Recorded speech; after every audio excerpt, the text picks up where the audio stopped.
আসসালামু আলাইকুম। আমার বড় বোনের বিয়ে যখন হয়, তখন আমার বয়স মাত্র ১৫ বছর। আমার বড় বোন এবং আমি ৫ বছরের ছোট বড়। অনেক ধুমধাম করে ঘনঘটা করে আমার বোনের বিয়ে হয়। আমার বোনের বিয়ে ৩ বছরের মাথায় তার যমজ সন্তান হয়। এক ছেলে এবং এক মেয়ে। সবার ভীষণ পরিমাণে খুশি। কিন্তু দুঃখজনক কথা কি জানেন? আমার বোনের এই সন্তানগুলো হওয়ার পর থেকে সে মাঝে মধ্যে অসুস্থ থাকে।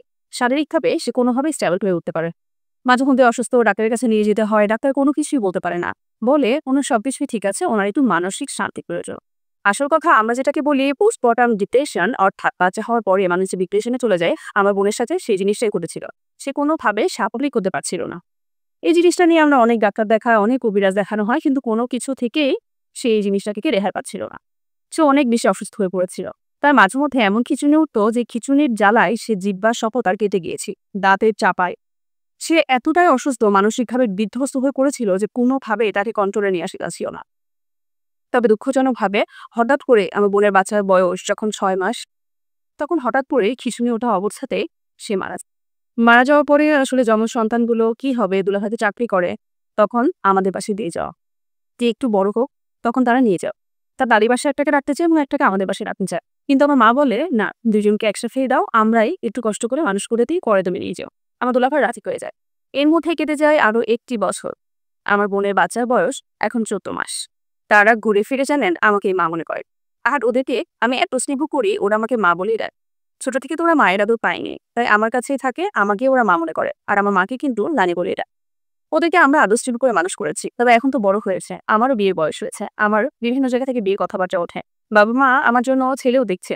এদিকে দুলাভাই চিন্তিত যে ২ টা সন্তান নিয়ে সে কিভাবে কি করবে, কোথায় যাবে? তারও জীবন রয়েছে। সেও হয়তো অন্য কোনো নারীর সাথে নিজের জীবন গড়তে চায় বা সন্তানগুলো নিয়ে সুখে থাকতে চায়। সে একটা সন্তানের মাকে খুঁজে। কিন্তু কোনো জায়গায় আসলে বউ মিললেও সন্তানের মা কোথাও মিলছে না। আশেপাশে সবাই আনাগোনা করে কথা বলে, "তোমার তো ২য় মেয়ে উপযুক্ত রয়েছে। সেই তো ওদেরকে সন্তানের মতো লালন-পালন করছে। চাইলে তো তার সাথেই ওকে বিয়ে দিতে পারো।" তবে জানেন, এটা আমি কোনোভাবে স্বাভাবিকভাবে নিতে পারি না যে বড় দুলাভাইয়ের সাথে কিভাবে আমার নিজের সংসার হতে পারে। হ্যাঁ, আমি ওদের মা হতে পারি ঠিকই। কিন্তু দুলাভাইয়ের বউ হওয়া কখনোই আমার পক্ষে সম্ভব। এরকম চলতে, চলতে একদিন আসলে আমার মা আমার কাছে এসে কি বলছিল জানেন? আমার হাতটা ধরে বলল, "মা, তুই হয়তো তোর জীবনটা থেকে সবকিছু শেষ করে দিয়ে এই ২ টা সন্তানের মুখের দিকে তাকিয়ে তোর দুলাভাইয়ের সাথে বিয়েটা কর।" আমার ২ চোখ ভর্তি শুধু পানি পড়েছিল। মায়ের মুখের উপরে না বলতে পারিনি। এক প্রকার এই ২ টা সন্তানের মুখের দিকে তাকিয়েই আমি বড় দুলাভাইকে দিয়ে বললাম। আজকে বিয়ের ৩ মাস পূর্ণ হয়েছে। দুলাভাই আমার সাথে খুব একটা যে ঘনিষ্ঠ হতে চেয়েছে বিষয়টা এরকম না। সে আমার কাছেও ঘেঁষেনি। কারণ সে শুধু সন্তানের মাকেই চেয়েছে। আমিও আস্তে, আস্তে খাপ খাইয়ে নিচ্ছি। ২ টা সন্তানকে নিয়ে আমার যে বোনের সুখের সংসার হওয়ার কথা ছিল, সেই সংসারে আজকে আমি এসেছি। সবকিছুই আছে। কিন্তু প্রকৃতপক্ষে সুখী মনে হয় আমি না। দেখেন, জীবনে কোনোদিন কল্পনাও করিনি আমার বড় বোনের সংসার আমাকে সাজাতে হবে, আমাকে গোছাতে হবে। নিজেকে কেমন জানি মানসিকভাবে বিধ্বস্ত মনে হয় যে আমার জীবন বলতে কিছুই রইল না। নিজের বলে কিছুই থাকলো না। বোনের সন্তানদেরকে দেখতে, দেখতে হয়তো আমার জীবনটা এভাবে কেটে যাবে। আমি জানি না আমি এভাবে মানিয়ে নিয়ে সুখী জীবনযাপন করতে পারবো কিনা।